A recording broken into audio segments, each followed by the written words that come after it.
Also like green eggs and ham? Ooh, I don't know if Elsa likes green eggs and ham. Would she like it on the train or in the boat or on a red plate or a blue plate? I don't know.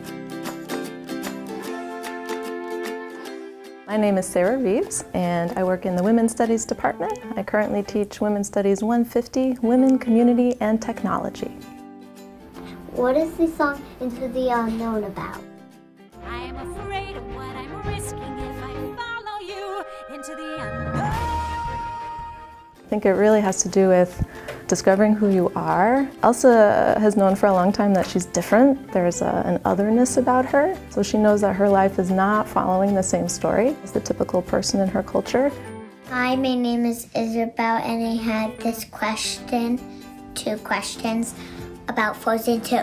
First one, if the voice that's calling Elsa, is it her mom? And second question, how is the voice calling to Elsa? Bye.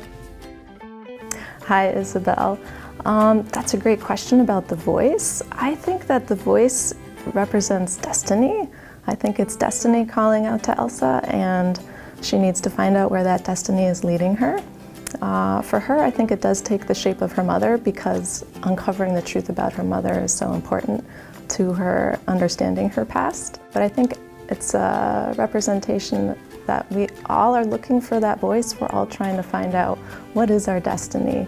And for different people, it will take different forms. One question I have about Frozen 2 is why Elsa has powers, but Anna doesn't. You learn magic.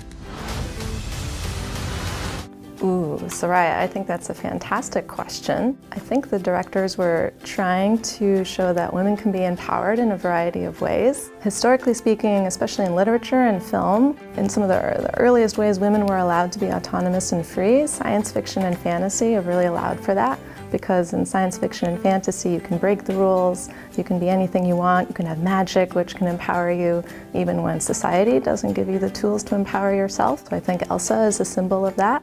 Why does Elsa go in the woods? When's she coming back? So Elsa does head into the woods. I think this is part of her hero story. There's this idea of the monomyth, and that a hero follows certain key moments in their life in order to become a hero. And one of them, according to Joseph Campbell, is that you kind of have to go out alone and be isolated and in the wilderness to discover who you are. And Elsa really does that. She has to go off. She's alone for a good portion of the film, really wrestling with who she is and what her new identity is going to be. As for whether or not she's going to come back, that's a great question. This film doesn't address that. I'm curious to see if they're going to make a 3rd film, or maybe she will return from the woods and maybe have a new part to play.